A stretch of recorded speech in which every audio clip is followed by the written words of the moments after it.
I never imagined the guest room would feel so cold. Not just in temperature. The thermostat was set just fine, but in spirit. It was the kind of cold that crept in slowly, like it had been waiting for me to notice. The bed was neatly made with crisp white sheets, the kind you'd expect in a catalog home. The walls were bare except for a canvas print of a mountain scene, something generic enough to suggest no one had bothered to think about it. I'd only been staying at my daughter's house for 3 days, and already, I felt like an intruder in a museum curated by someone who didn't want me touching anything. I'd raised her mostly on my own, worked 2 jobs at one point just to get her through school. And yet, somehow, I was now the house guest overstaying his welcome in a home I helped make possible. She called me Dad, with that impatient tone teenagers use when they're embarrassed by their parents. Except she was 32 now and owned a 5-bedroom house in a gated community with more rules than soul. It was supposed to be a short visit. I'd come after retiring from my long-term consulting role in software development, something I didn't even plan to do. But the contract had run dry, and the company downsized the whole department. She knew that. I told her because I thought she'd care. I thought she'd at least ask how I was doing, or if I had plans next. Instead, she laughed. And not a surprised or nervous laugh either. It was cruel, sharp, like it had been sitting on the tip of her tongue for years, just waiting for the right moment to strike. I always knew you'd fail, she said. You're such a loser, Dad. I remember the way she said it, like she was bored with the conversation, like she'd been waiting for me to live down to her expectations. And in that moment, I didn't cry, didn't raise my voice, didn't ask her why she was being so heartless. I just smiled. It wasn't a joyful smile. It was the smile of a man who had finally seen something he couldn't unsee. She didn't know. She had no idea that 3 months earlier, I'd sold the software patent I'd quietly nurtured for 15 years. It was one of those slow-burn projects I never talked about because I knew people would roll their eyes, thinking I was chasing a pipe dream. But the right investor came along, and the patent sold for $40 million. Clean, no strings attached. I had the check before I ever stepped foot into her perfectly organized, emotionally vacant home. I spent the next couple of days walking on eggshells. She offered meals, but never with warmth. Her husband barely looked me in the eye, and her kids, my grandkids, were polite but distant, like I was some distant uncle they'd been told to tolerate. On the 3rd morning, she left a folded sheet of paper on the kitchen counter. No signature, just a typed message. It's probably best if you find your own space moving forward. This visit has run its course. No love, Jenna. No, thanks for coming.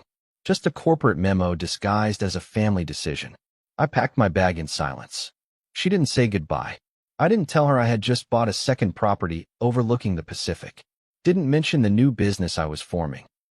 I didn't even correct her when she shouted from the living room. Don't bother coming back, okay? I walked out the door, suitcase in hand, and felt the sun hit my face like a blessing. Something inside me, some fragile tether, finally snapped loose. For so long, I thought I needed her love. But standing there on the sidewalk outside her house, I realized I didn't even want it anymore. I drove straight back to my old house. The modest one I'd kept all these years, even though I could have upgraded a dozen times. It felt warm, real. My dog was waiting by the door like always, tail thumping against the wall. I sat in the worn leather armchair by the fireplace, opened my laptop, and typed the first page of my new business proposal. I wasn't building anything to prove her wrong. I was building it because she'd finally freed me from the burden of her approval. The guest room she threw me into might have been cold, but it lit a fire in me I hadn't felt in years. I remember waking up that first morning back in my own bed, sunlight spilling in through the curtains, and thinking, I'm not angry. I'm just done. That's the part no one tells you about cutting ties with family. You don't need to rage or scream. You just need to decide. And once I decided, there was no going back. Not to her house, not to her world, and certainly not to the man I used to be around her. I kept replaying her voice in my head for days. You're such a loser, Dad. It wasn't just the words. It was how casually she tossed them out, like she was telling me the weather or commenting on a movie. I didn't realize how deep it cut until I caught myself whispering it aloud while washing dishes. Loser. The word clung to me like damp clothes. I stood at the sink with soapy hands, staring through the window at the backyard I hadn't trimmed in months, and suddenly I felt 13 again, standing outside my high school's gym, clutching a rejection letter from the gifted program while my father called me a waste of time. Maybe that's why her words hurt so much. They echoed him, and I'd spent my entire life trying to be the man he wasn't. The truth was, I hadn't failed. I'd finally won, but I chose not to show her the trophy. That patent had been my lifeboat through years of loneliness, my secret companion through all the nights I spent in silence after she moved out at 18 and never looked back. It wasn't even supposed to make me rich. I built it because I believed in the idea. An adaptive scheduling software designed for hospitals. Something that made life easier for the overworked, underpaid staff I used to consult with. It started as code scribbled in spiral notebooks, grew into prototype models built in my garage, and eventually matured into something an investor described as the future of healthcare logistics. I sold it for $40 million on a rainy Tuesday in March. I didn't throw a party, didn't even tell a soul. I just ordered Chinese takeout, sat on the floor, and cried. I kept it quiet because I'd grown tired of trying to impress people who only looked at numbers. My daughter especially. She always measured worth in titles and trophies, in square footage and car brands. She liked to say I wasted my potential by consulting small clinics and never scaling up like her friends' parents did. But she never understood what it meant to show up every day, humble, reliable, and kind. That was always beneath her. When she laughed at me, something inside her face changed. It wasn't glee, it was relief. Like she'd been holding in her disdain for so long, and now she finally had the excuse to let it out. I wish I could say I yelled back. I didn't. I smiled, the way a man does when he realizes the apology he's been waiting for will never come. And in that moment, I decided, she didn't deserve to know. She didn't deserve the story, the success, the sacrifice. She had chosen her side of the line. She could stay there. 3 days after that moment, I walked into the county clerk's office and filed the paperwork to remove her from every estate document. Will, power of attorney, life insurance beneficiary, every dotted line that once carried her name. I didn't do it out of spite. I did it because I was done confusing blood with loyalty. The clerk, a middle-aged woman with reading glasses and a quiet kindness in her eyes, asked if I wanted to list an alternate beneficiary. I gave her Laura's name. We weren't married yet, but I already knew. She was the one person who listened when I spoke, who never made me feel like my dreams were embarrassments. We'd only been seeing each other for 6 weeks, but in that time, she'd shown me more care than my daughter had in 6 years. Laura worked in operations management and had the kind of mind that could turn chaos into choreography.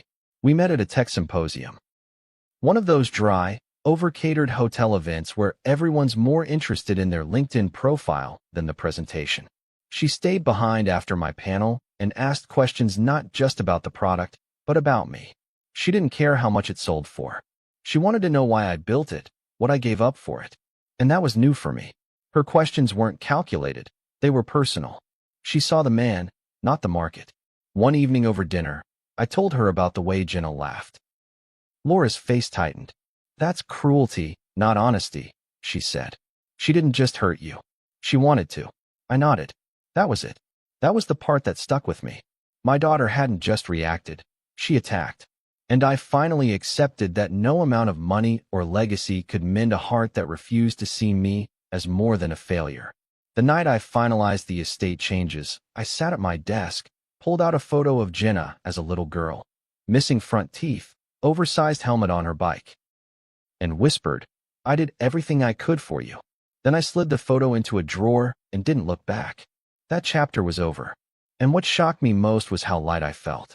Like I had taken off a coat that hadn't kept me warm in years. Then came the turning point I hadn't expected. A friend from my old consulting circle sent me a message. You know Jenna's neighborhood? It's going into foreclosure. Developer backed out. You should look into it. I thought it was a joke at first. But curiosity led me down a rabbit hole of property auctions and LLC loopholes. Within 2 months, I quietly acquired the estate through a holding company. It wasn't revenge, it was opportunity. But somewhere deep inside me, I couldn't help but feel a twinge of poetic justice. The same street that kicked me out now belonged to me. I didn't tell anyone, not even Laura. I just walked the grounds one evening as the new management team settled in. When I passed Jenna's house, I saw her through the kitchen window, laughing at something on her phone, completely unaware. I should have felt triumphant, but all I felt was distance, like I was watching a stranger live a life I no longer had any part of. And honestly, I was okay with that. The morning I broke ground on the new business, I wore the same flannel shirt I used to fix the gutters in. It had holes in the elbows, paint splatter across the back, and a rip near the collar where my old dog used to tug during play. I wore it on purpose. There was something poetic about showing up to a multi-million-dollar venture dressed in something that reminded me of where I came from. Not because I wanted to prove anything, but because I didn't want to forget. I walked into that empty industrial space, a converted warehouse near the harbor, and imagined the machines, the people, the purpose. The walls echoed. The floors smelled like dust and old ambition. I looked around and thought, this is what a new life smells like. It wasn't just a business. It was everything I never gave myself permission to build when I was too busy paying tuition, putting groceries on the table, or answering my daughter's late-night calls about broken faucets and missed job interviews. I started sketching the plans in notebooks again. Whiteboards filled with logistics flowcharts, scribbled ideas, automation principles. I wasn't chasing some Silicon Valley fairy tale. I was building something grounded, automated support platforms for small medical offices, streamlining their back-end operations without overcharging them into bankruptcy. It wasn't flashy. It was practical, and it was mine. Laura jumped in the same way she jumped into everything. Eyes sharp, sleeves rolled up, no time for fluff. She saw the gaps in my proposal before I did, and helped shape the vision into something lean, scalable, and fast. We didn't have time for long engagement stories or lavish planning. One Saturday, we signed the marriage certificate at the county office and spent the evening eating Thai takeout on our new office floor, surrounded by folding chairs and empty coffee cups. She looked over at me mid-bite and said, "I don't want a diamond. I want equity." I laughed so hard I spilled curry on the floor. That's when I knew I had finally married right. The first employee I hired was a young kid named Marcus, quiet, brilliant, the kind of mind that thought in loops and structures. He reminded me of myself at 25, except more self-assured. I watched him one evening as he worked late, headphones in, completely focused. That's when it hit me. I was finally building something that didn't just sustain me, it multiplied. My success wasn't a secret anymore. It had a name, a space, a staff, and none of it had anything to do with Jenna. That was the most powerful realization of all, that I didn't need her to see me for me to exist fully. I had detached. It was around this time I got a letter from my lawyer reminding me that I hadn't updated my long-term medical directive. Without even hesitating, I wrote Laura's name at the top of the form. Then, with a quiet kind of satisfaction, I double-checked every document to make sure Jenna's name was nowhere in sight. I wasn't being vindictive. I was being clear. You don't get to gut someone and still expect an inheritance. You don't get to mock a man and still call him father when there's money on the table. I made peace with my decision, and in that peace, I started to sleep better than I had in years. But peace has a way of being interrupted. One evening, Laura and I went to dinner at a local seafood spot near the marina. Midway through the meal, I spotted a familiar face walking in, Jenna's husband, Brent. He didn't see me right away. He was with a client, from the looks of it, laughing too loudly and checking his phone every 5 seconds. I could see the performative confidence in his movements, the way he leaned too far into his chair to seem casual. Eventually, his eyes caught mine across the room. His smile faded. He leaned over and whispered something to his companion, who turned to glance at me with mild curiosity. I kept eating, didn't wave, didn't acknowledge. Laura, sensing the tension, leaned in. "Someone you know?" she asked. I nodded. "My daughter's husband." She didn't press further. That was one of the things I loved most about her. She never asked for stories I didn't want to tell. But the silence between Brent and me in that room buzzed with old energy. The kind of energy that says, "You thought I disappeared, didn't you?" A week later, I got a voicemail from an unknown number. It was Jenna. Her voice cracked like old vinyl. "Dad, I just found out. About the company. About the sale. I didn't know. I didn't realize. Please, can we talk? I stared at the phone, thumb hovering over the delete button. For a brief second, I considered calling her back. Not because I wanted to reconnect, but because part of me wanted to hear what excuse she'd conjure up. But then I remembered that laugh. That smug, satisfied smirk. I remembered her throwing me out like an Amazon box she didn't order. I didn't delete the voicemail. I didn't save it either. I just let it sit there, unopened, irrelevant, already obsolete. A fossil of a relationship that no longer held any weight. And for the first time in years, I felt unburdened. That night, Laura and I toasted the first round of funding from a partner firm. I held my glass high and said, to the ones who believed and the ones who didn't, may they both keep watching. Laura clinked her glass to mine and said, they're watching, all right, but only one of them's invited. When I first stepped back into the neighborhood, I didn't park outside her house. I parked near the community pool, under a row of eucalyptus trees that lined the southern edge of the estate. The air was thick with the smell of chlorine and trimmed grass. It was a Tuesday morning, quiet, with just the sound of distant sprinklers hissing across manicured lawns. I wore a navy sport coat and plain jeans, a deliberate blend of casual and professional. No one paid me any attention. To them, I was just another face with a clipboard. But I was more than that now. I was the man who owned the land their lives rested on. The estate had changed hands 3 months ago in what looked like a routine transaction. An LLC purchased the entire development from a bankrupt real estate conglomerate. No one blinked twice. But that LLC was mine. Not in name. Of course. I had lawyers handle the nesting dolls of paperwork to keep my identity out of sight. It wasn't secrecy I wanted. It was peace. I didn't want to be celebrated or envied. I just wanted to walk through this place on my terms. No longer as an outsider. No longer as the man laughed out of his daughter's living room. I wasn't returning to reclaim anything. I'd already taken it. There was a quarterly community event that Saturday, an open-air mixer organized by the HOA to maintain neighborhood synergy. I laughed when I read the flyer. Jenna was listed as one of the volunteer coordinators. Of course she was. That was her theater, public image, curated perfection. I decided to go, not because I wanted to see her, but because I needed her to see me. Not the father she pitted, the man she'd misjudged. The event buzzed with forced smiles and overpriced wine. Children screamed around inflatable bounce houses while parents congregated near catering tents.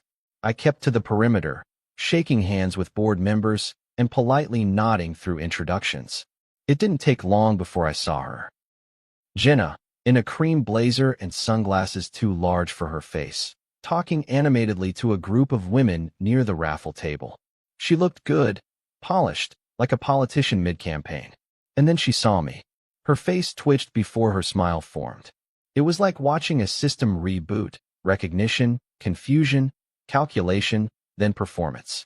She made her way over slowly, as if unsure whether I was real. Dad, she asked. I nodded. What are you doing here? Her voice cracked at the edges, and I could see her trying to maintain composure. I'm the new owner, I said, calm and direct. The estate. The LLC that bought this place. It's mine. She blinked, and for a brief moment, her face went blank. That blankness, those 5 seconds where she had no mask to wear, was the most honest thing I'd seen from her in years. You're kidding, she said, laughing nervously. Is this some kind of joke? No joke. I handed her one of the business cards my legal team had printed for estate meetings. It bore my name and the shell company's logo. Her fingers shook slightly as she took it. Why would you even want this place? I shrugged. Opportunity, timing, and maybe a little poetic symmetry. Her smile faltered. You bought the place where I live? I looked her squarely in the eyes. You kicked me out of here, remember? I just made sure no one else ever could. She opened her mouth to respond, but closed it again. I could see the war inside her, pride wrestling with panic. She glanced around, probably wondering if anyone had overheard. But I didn't raise my voice. I didn't embarrass her. I didn't need to. She was already unraveling. Later that afternoon, I saw her husband, Brent, lingering near the management booth. He didn't approach me, but he looked over more than once. He knew. Maybe not everything, but enough. I caught his gaze and nodded. He looked away. I stayed until the end, helped clean up chairs, shook a few more hands. No one treated me like an outsider this time. They saw me. The board asked if I'd consider speaking at the next HOA meeting. I said I'd think about it. Then I left, slowly, intentionally, making sure Jenna watched as I got into my new black SUV and drove off like a man who belonged. That night, I poured a glass of whiskey and sat on my back porch under a string of soft garden lights. Laura joined me, curling up beside me with a quiet smile. I told her everything. She listened without interruption, just holding my hand. "Do you feel better?" she asked. I thought about it. "No," I said finally. "Not better, but seen." Laura nodded. "Sometimes that's enough." The next morning, an email from Jenna arrived. Subject line, "Can we talk?" I didn't open it. I marked it as read and archived it. I didn't need an apology. I didn't need a confrontation. I had walked through her world as a ghost once. This time, I walked through as the architect. That was enough for me. It started with the knock. Not a light tap, not a neighborly rhythm. It was urgent, desperate. I heard it echo through the office lobby just as I was finishing a review of the contractor schedules for the East Gate security upgrades. My assistant, Karen, glanced toward the entrance, her brows already lifting. "Someone's at the front," she said, not needing to finish the sentence. I already knew. I walked to the window, keeping just enough distance to see without being seen. And there she was, Jenna. No sunglasses, no blazer, just her standing outside the glass doors of the estate's management center, hair pulled back in a messy knot, face drawn and pale. She looked like someone who hadn't slept, like someone who finally realized the ground beneath her had shifted. For a moment, I just stood there and watched. I wasn't trying to be cruel. I just needed to see her like this. Unfiltered, unmasked, human. Karen turned to me, hesitant. "Want me to tell her you're not available?" I shook my head slowly. "Let her in." Jenna walked through the doors like she was walking into a hospital room, unsure if the patient had made it through the night. She stood in front of me and opened her mouth, then shut it again. The silence stretched long enough to make even Karen shuffle out of the room. "Dad," she said at last. I nodded. "Jenna." She looked around, taking in the clean, modern space, the framed architectural renderings, the subtle luxury of the environment. Her voice cracked. "I didn't know. About the company, the estate, any of it." "I know," I said flatly. She blinked, thrown by my calm. I've been trying to figure out what to say. I didn't mean what I said that day. I was just angry." "No," I interrupted. "You did mean it. That's the part that matters." Her jaw tightened. "You're punishing me." I laughed, quietly, bitterly. "Jenna, if I wanted to punish you, I'd have let you keep thinking I was a failure. Let you spend your life believing you were above me. I'm not punishing you. I've just moved on." She stepped closer, a crack of emotion finally showing through. "But I'm your daughter. And yet," I said, "you threw me out like I was nothing. Told me never to come back. Did you think those words wouldn't stick?" "I was hurt," she snapped. "No," I said, voice firm now. "You were cruel. There's a difference." For a moment, she just stood there. Then, like something inside her snapped, she dropped into the nearest chair, buried her face in her hands, and began to cry. Not the kind of tears designed to manipulate, but deep, chest-heaving sobs that came from somewhere honest. I felt something stir in me, pity, maybe, or grief, but not regret. "I've lost so many people," she said between sobs. "You were always the one I thought would never leave. You left first," I whispered. "You left when you stopped respecting me, when you stopped seeing me as anything but a burden." She looked up, eyes red. I know I did. And I hate myself for it." I sat across from her, not reaching out, not leaning in. "Why are you here, Jenna? What do you really want?" She swallowed hard. "I want my father back." I leaned back in my chair, arms crossed. "That man doesn't exist anymore." We sat in silence. The office was still, filled only with the hum of fluorescent lights and the quiet whir of the HVAC system. Outside, the sun was beginning to dip, casting long shadows across the lobby floor. "I'm sorry," she whispered. "I believe you," I replied. "But sorry doesn't change the fact that I don't trust you anymore." Her face crumpled. What do I have to do? Nothing, I said. That's the point. There's nothing to fix here. We're not in a rough patch, Jenna. We're at the end of something. She stood slowly, wiping her face. So that's it. You're done with me. I'm done being hurt by you. That's different. She took a shaky breath. You bought this whole place and didn't even tell me. You kicked me out of your house, I said. I had no reason to tell you anything. Her shoulders slumped. I thought you'd be proud of me. I looked at her, really looked. I was. For a long time. Until you stopped being proud of me. She didn't argue. She nodded, lips trembling, and walked toward the door. Just before she left, she turned around. I hope someday you can see me again as your daughter. I paused, then answered, maybe, but it won't be today. She left without another word, and I watched her walk across the parking lot like someone who didn't know where home was anymore. I should have felt vindicated. Instead, I just felt tired. That night, I sat on the edge of my bed, Laura brushing her hair in the bathroom, and I said, she cried. Laura came out, silent. She begged, I added. Did it change anything? I shook my head. No. It just confirmed that I was right to leave. She sat beside me, placing a hand over mine. Then that's enough. I stared out the window, where the streetlights flickered against the dark. I wasn't angry. I wasn't triumphant. I was just finally free.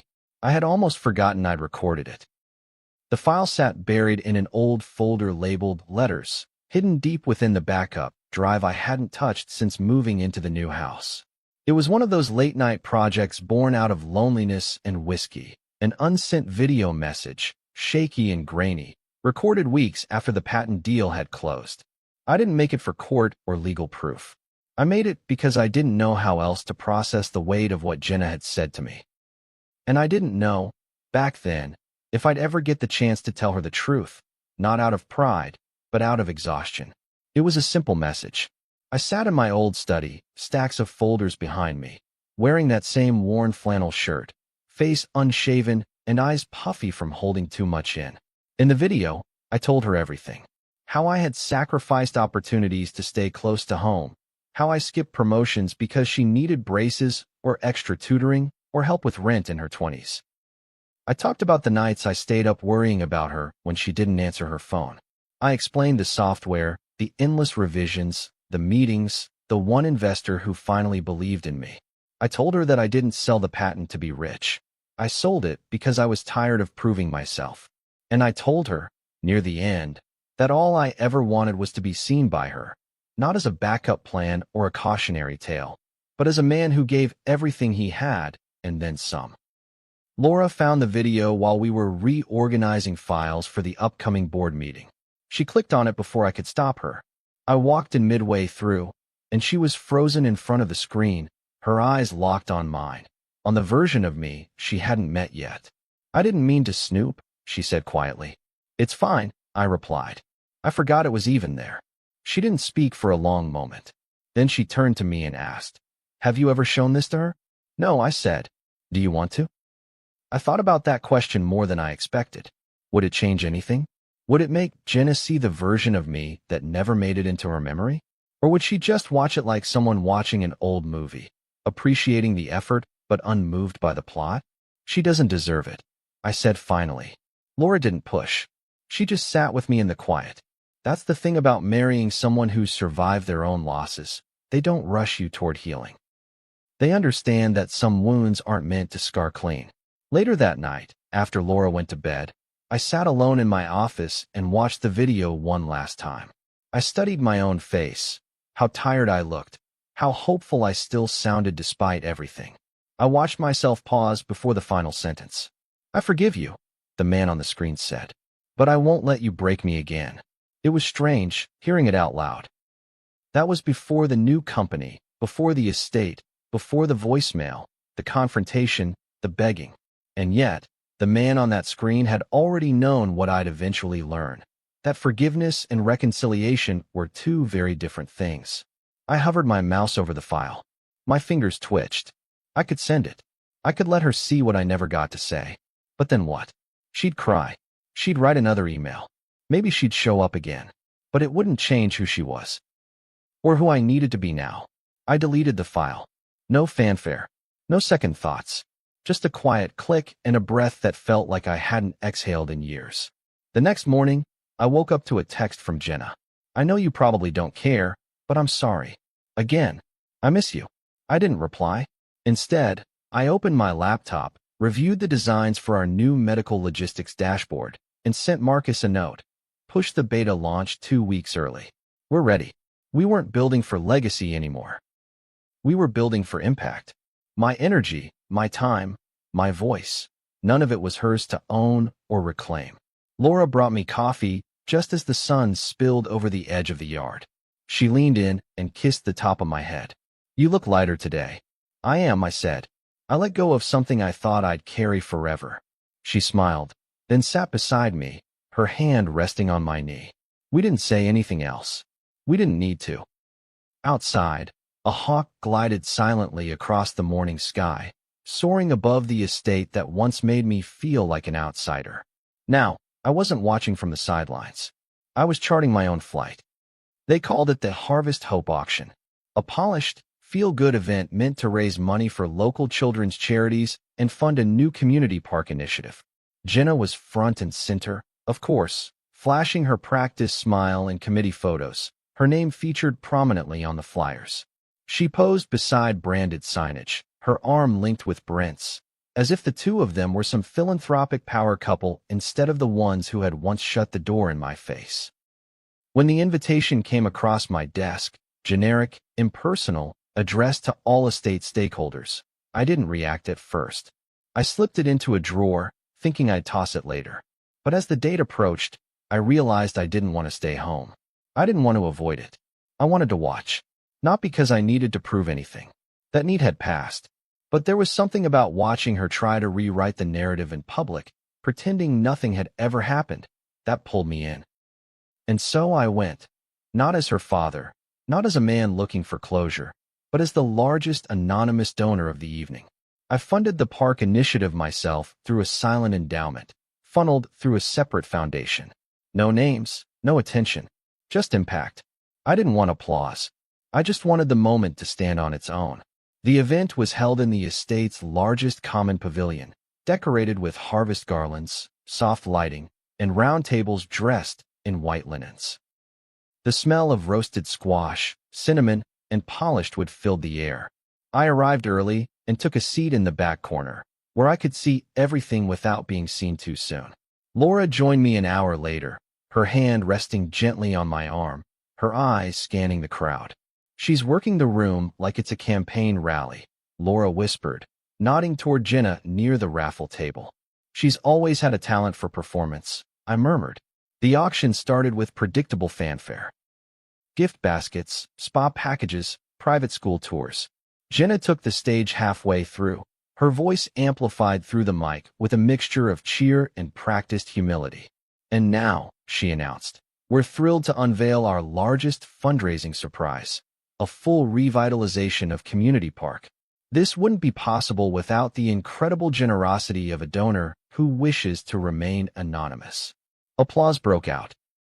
She smiled, teeth white and straight, eyes scanning the crowd like a politician at a rally. She didn't know. Not yet. As the evening wore on, I could see her start to connect the dots. Board members whispered around her. Someone handed her a printout of the foundation paperwork. She turned to Brent. His expression shifted. Then she looked up, directly at me across the room. The look on her face was something I'll never forget. It wasn't shock. It was realization. Like someone who had just watched the puzzle pieces fall into place and finally saw the image they'd been ignoring all along. She handed the paper off, stepped down from the stage, and made her way through the crowd toward me. She stopped a few feet away, hesitating like a child about to knock on a door they once slammed shut. "You?" she asked, her voice soft. "Yes," I replied, standing. "Me?" She shook her head, eyes glassy. "Why didn't you say something?" "I didn't do it for recognition." "But you didn't even tell me you were here." "I wasn't sure you'd want me to be," I said. She stepped closer, lowering her voice. This means everything to the neighborhood. To me. I know." She stared at me like she didn't know what to do with the version of me standing in front of her. The man who had once needed her love was now beyond her reach. "I've changed," she whispered. I'm trying to be better. I see that, I said honestly. But that's your journey, not my responsibility. Her voice cracked. I was so wrong, Dad. I didn't argue. I didn't comfort her. I simply nodded. You were. She reached for my hand. I let her hold it for a second.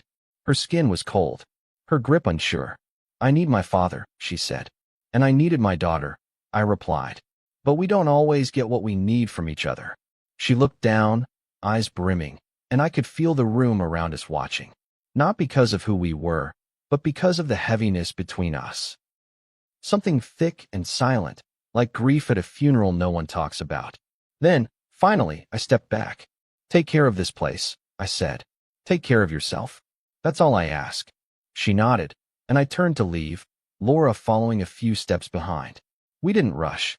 We didn't look back. That night, as we drove home, Laura reached over and touched my hand. You didn't have to fund the park. I know, I said. So why did you? I thought about it for a long moment. Because I needed to give something to this place that wasn't pain. She smiled, a little sadly. You did. We pulled into the driveway as the last of the autumn wind rattled through the trees, and I realized something. I had finally stopped waiting for her to change. And in doing so, I had changed everything. There's a stillness that settles over a place once you stop fighting to belong to it. The park I'd funded. The one that used to be a patch of dry, overgrown grass behind the estate's rec center was now full of life. Kids ran along the rubber-padded trails, mothers chatted on benches shaded by new oak trees, and somewhere near the jungle gym, a golden retriever barked joyfully at its leash. I came there often, but never for long. I didn't linger like I owned the place, even though, on paper, I did. I just watched from a distance. Observed. I suppose that's what happens when your past lives in the same zip code. You learn how to coexist with it quietly. Jenna came to the park often, too. I saw her there sometimes, walking with her boys, handing out snacks in little Ziploc bags. She had started dressing differently, simpler clothes, fewer accessories, less performance. She seemed softer, though I couldn't say for sure if it was real change or just exhaustion. We never spoke. She always looked over when I passed, always paused as if waiting for me to say something. But I didn't. Not out of cruelty. Just clarity. That version of us was done. One afternoon, Marcus, my first hire and now our lead operations director, stopped by my office with a stack of reports and a tired smile. Park's full every day, he said, dropping the file onto my desk. You really gave this neighborhood a backbone. I gave them a park, I replied. What they do with it is up to them. He nodded, then hesitated. You ever gonna tell her? Tell her what? That it was you. That you gave them this. I looked out the window. She knows enough. That night, Laura and I went to dinner at a quiet Italian place near the pier. We didn't talk about Jenna. We talked about the new product launch, the foundation we were starting to support underserved medical interns, and a trip we were planning to take to Maine in the spring. It struck me how full my life had become once I stopped trying to fill it with people who didn't value it. Love doesn't bloom in judgment, and family doesn't begin and end with blood. It begins with kindness and ends where cruelty does. When we got home, I found an envelope taped to our front door. My name, scrawled in Jenna's handwriting, slightly smudged by the evening dew. Laura saw it first. She held it up with a raised eyebrow. Do you want to read it? No, I said, taking it from her and slipping it into the kitchen drawer without opening it. She had her chance to say everything that mattered. Are you sure? I'm tired of postscripts, I said. This story ended chapters ago. I wasn't bitter. I was resolved. I didn't hate her. I didn't wish her harm. But I also didn't wish her back into my life. Some relationships are like expired medicine. Kept too long, they do more harm than good. 3 months later, I updated my will again.